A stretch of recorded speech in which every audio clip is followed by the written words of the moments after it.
Personal na binisita ni Acting Chief PNP Police Lieutenant General Jose Melencio C. Nartates Jr.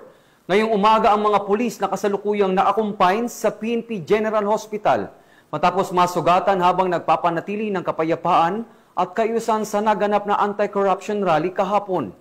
Sa kabila ng marahas at magulong aksyon ng ilang rallyista, nanatiling kalmado at profesional ang mga pulis sa pagtupad ng kanilang tungkulin.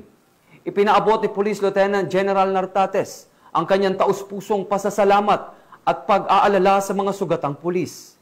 Pinuri ang kanilang katapangan at dedikasyon at tiniyak na pinahalagahan ng pamunuan ng PNP ang kanilang sakripisyo at serbisyo para sa bayan.